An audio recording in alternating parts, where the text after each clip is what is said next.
बिस्मिल्लाहिर्रहमानिर्रहीम। दोस्तों, अस्सलाम वालेकुम। आज हम जिस मौजू पर बहस करेंगे वो है इल्म बयान।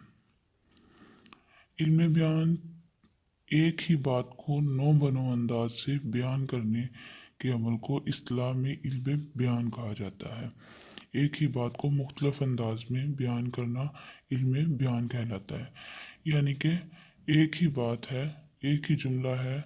आप मिसाल ले लें ये कि मुझे एक गिलास पानी दीजिए, उसे हम मुख्तलिफ अंदाज में यूँ बयान करेंगे, मुझे एक गिलास पानी पिला दीजिए। अगर आपको तकलीफ़ ना हो तो क्या आप मुझे एक गिलास पानी पिला सकते हैं? ये है इल्म बयान।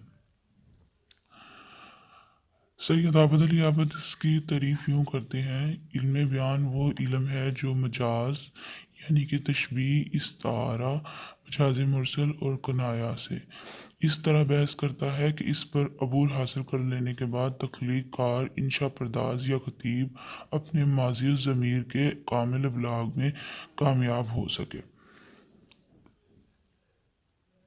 इल्म बयान ज़ुबानदानी का सलीका, अदब में नज़ाकत और हुस्न मायनी के नए नए करीने वज़ा करता है, जिससे एक ही बात या एक ही मजमून में बयान की जिद्दत और ख्याल की नुसरत से इसे दिलचस्प और मरगूब बनाया जाता है।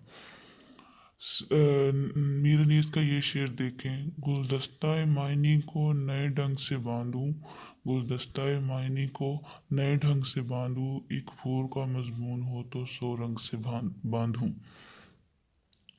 कि एक ही बात को वो कहता है कि एक ही फूल है, उसे मैं 100 रंग से बयान करूं। ये है नसर हो या शायरी, ये दोनों में जमालियाती खूबियों को जन्म दे देता है।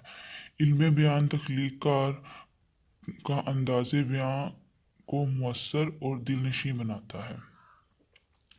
सैफुद्दीन सैफ का ये शेर देखें, सैफ अंदाज़े बयां रंग बदल देता है, सैफ अंदाज़े बयां रंग बदल देता है, वरना दुनिया में कोई नई बात नहीं।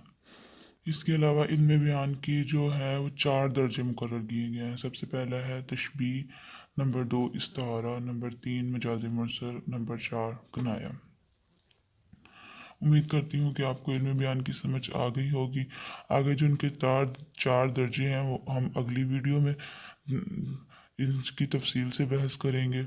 मिलते हैं अगले वीडियो में इसके अगले हिस्से की जान को लेकर बहस करेंगे।